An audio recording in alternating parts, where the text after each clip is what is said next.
Ignore Mike and his girlfriend. In this video, we're going to talk about the reasons why you haven't lost weight, but you've stuck to your diet. Happens to a lot of people, doesn't it? It does, yeah. And we're going to tell you why that's the case. Are we? Let's get going. Okay.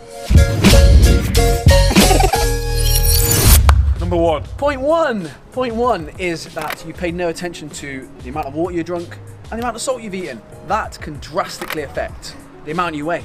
Don't forget that scale weight is the measurement of weight, not body fat. So it doesn't mean if you've gone up that you've gone up in body fat. If you've stuck to your diet, then you know that physiologically you can't have gained any body fat. Yeah. So for example, if you drank more yesterday or drank less yesterday, you may be more hydrated or dehydrated. More salt in the diet might lead to a little bit more water retention. So if you have spiked up, like if you've had a particularly salty meal the night before, then that's why. So don't fucking panic. The amount of times I did soy sauce to a meal and the next morning woken up and you weigh more and you're like, oh, and then you remember it's because of that. Not the soya sauce, the soy sauce. So in terms of the water retention as well from hydration, if you're drinking alcohol, sometimes the next day, because you're dehydrated, you might weigh less, but then the day after you might find a peak upwards because you're trying to find homeostasis and you actually retain a bit more water after being dehydrated. So again, water balance can affect the scale weight, so don't panic. This is why we take a scale weight average across a week and it smooths out the data, because if you've got 7 data points as opposed to 1, you can then take an average and then compare it to last week's average. Yeah, so one simple way to get around this and to get your head in the right place with this is stand on the scales. I want my head in your right place. Or wrong place. You're spinning in the right place. Wow. Yeah, until the police came. Yeah. What were you doing to that wall? God knows. Mike just got a bit aroused. Is stand on the scales, weigh yourself, drink a litre of water, weigh yourselves again, you're going to be heavier, but you know that's not body fat. And that happens throughout the whole day, over the days, over the weeks. So try and keep your water intake constant. And if you do have a spike, it's probably because of that. Don't worry about it. Anyway, we're going to go finish her off and on to the next point.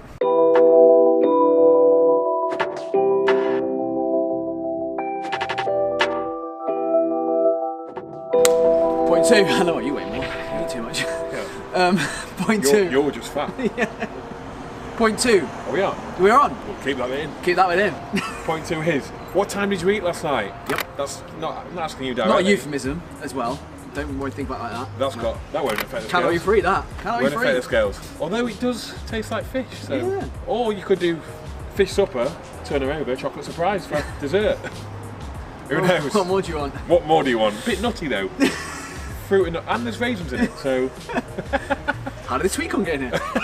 This shouldn't be in here. That's can't have sweet corn in a dessert. No, it chance. doesn't work like that. Anyway, what time did you eat last night? Yep. So if you ate a little bit later, you might wake up with a bit more food in your digestive tract. And then also, what time did you wake up and what time did you weigh? All those things can affect things quite a lot, and often when people go out to eat, they eat late at night and they think that they've had bad food and that bad food is what's caused them to gain weight.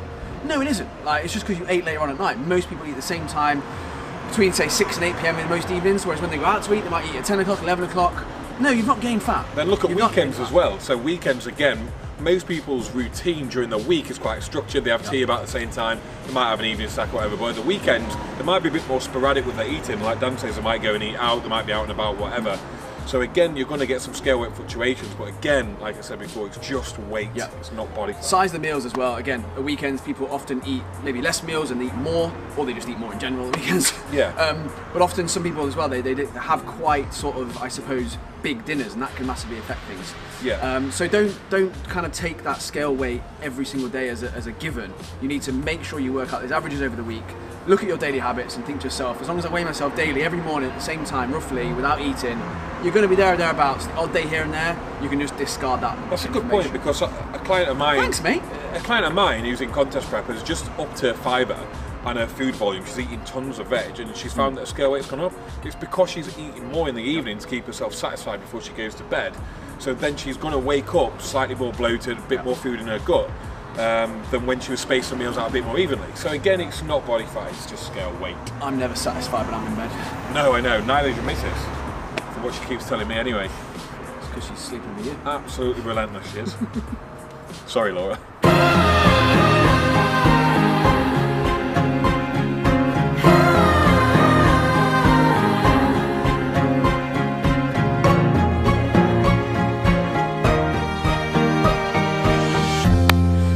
Point three. Point three is this hill is incredibly steep. Look at the fucking size It's of it. incredibly steep. That's point three. I love this. Point 3 is don't stand on a fucking hill. Point 3 is you might be on your cycle. What? Not your bicycle. Mike gets this a lot. Every 4 weeks, he gets in a bit of a mood, gets a bit down, a bit emotional. Bleeding from my vagina. Yeah. From his vagina. Yeah. Or his arsehole. One of the two. One of the two. We can never tell which hole it's coming from. Depends if he's done a food challenge or not. But anyway, for all the women out there, your menstrual cycle is something that will affect your weight. So some women get it around the time of the month, some women get it 14 days in to their cycle.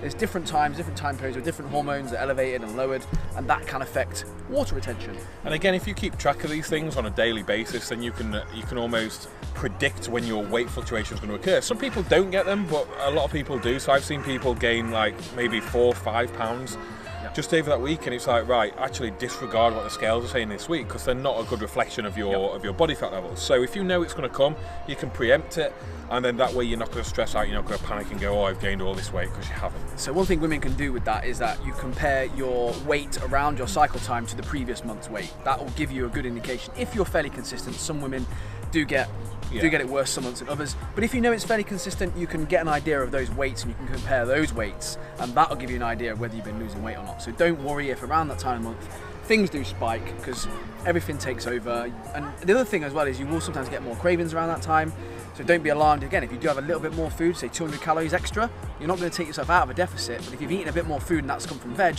you might weigh more because of the previous point we just spoke about. So there's so many things that can affect it. I tend to give my females more food in that week, depending on the female, because it is still individual, but I do tend to give higher days. Again, still probably within their deficit, but it just means that in the other 3 weeks you might also push a little bit harder. It just alleviates, because it is a physiological effect of having a cycle. It's not just oh yeah, of course she's craving. It's a real thing. So yeah, sometimes just being able to manipulate your month, not just a week, doing it over a month to counteract these effects is probably beneficial. Yeah. Let's go to the next point. God, we know some stuff, don't we? Don't we?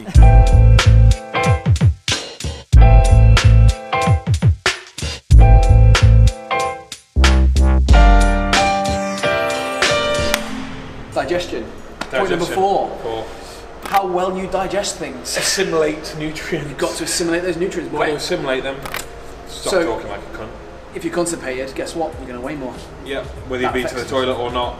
It can make a huge difference. People, sometimes when they drastically change their diet, so they eat a lot more veg or they don't eat enough veg, all those sort of issues that happen when you don't have enough fibre, that can really affect your scale weight, obviously, because you've got more shit inside you. Again, when people embark on a healthy eating diet as well, sometimes you might actually go up in weight, but that's because the amount of volume of food you've eaten is greater. So you might have got more in your stomach and it might have not passed through the system yet.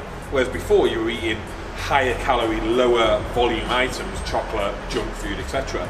So you've got less food matter within you. So then obviously it's going to have a knock-on effect onto the weight on the scale. Really fucking simple.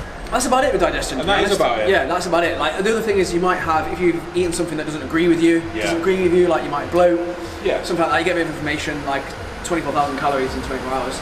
You sometimes get a bit of information from that. You're going to wake up heavier. Yeah, you're going to wake up heavier.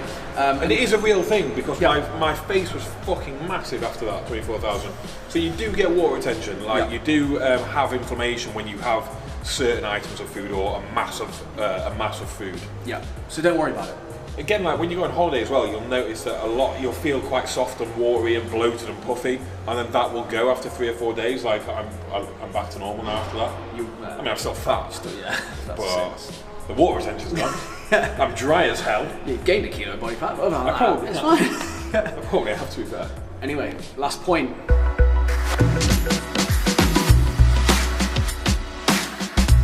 Stress. Last point, stress. It's the loudest corner in Bristol we picked to do this. Let's stand on the fucking M62, shall we? Yeah. Let's wait. Stress. How does stress impact?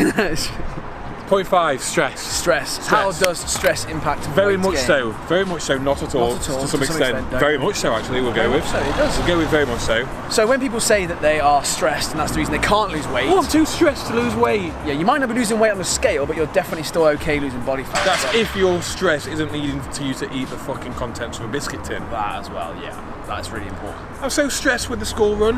I need a packet of digestives. Yeah, that's not stressful. Not stressful, is it though? Just a bit of traffic. That's traffic, isn't it? Yeah. There's plenty of That's just mild annoyance. Yeah, there's far more people who are stressed than you who managed to lose body fat. So stress can affect your scale weight though, because when your stress increases, your hormone called cortisol has gone up, which can interfere with something called aldosterone receptors, which, yeah, I know. Tell me about it. That's the hormone that's basically regulates water in your body. It does. So I want to prove that I know something as well. Yeah, it interferes with those receptors, so you retain a little bit more water, and then when you drop your stress, so you might relax a little bit, you might take a deload, you might have an increase in food and go to maintenance, then you might find that that water drops. One way to decrease stress, by the way, is to eat more food. So you know people say, oh, I ate more and lost weight. Yep, that's probably what happened. What about CBD oil? That no.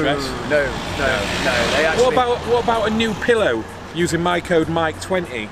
That probably will work, actually. Will it? Yeah. Will it though? In one night? One night, yeah. Yeah. What about this sleep stack that I'm getting money from? Might help. That might help you, because you're getting paid for it. Yeah. That'll probably help you sleep at night. Yeah. For a start, you're getting paid more. Yeah. Yeah. But stress is just part and parcel of dieting, unfortunately. When you diet, you are stressed. When you train, you are stressed.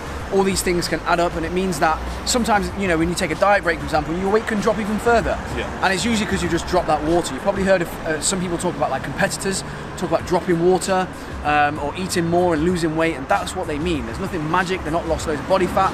It's just that the water retention was masking potentially how lean they were, and now they've lost that. They look leaner. There's nothing magic in eating more and losing weight. Stress done. Yeah, that's it. They're all the things that can affect your body weight on the scales. Just because your weight on the scale might not be going down, it doesn't mean that your body fat isn't. So there's all of those things, and probably even more if we actually thought about it. Yeah, and all of these things, by the way, it's under the prerequisite that you're sticking to your diet. If you're not sticking to your calories, then it probably is body it's not all those things. You've just eaten too much food. Yeah. Don't try and Billy bullshit yourself, all right? Those things are only relevant if you've been sticking to the calories you're on and you know you're in a calorie deficit. That's the end of the video. Hope you enjoyed it. Don't forget to hit subscribe. Watch our next video and enjoy the rest of your day.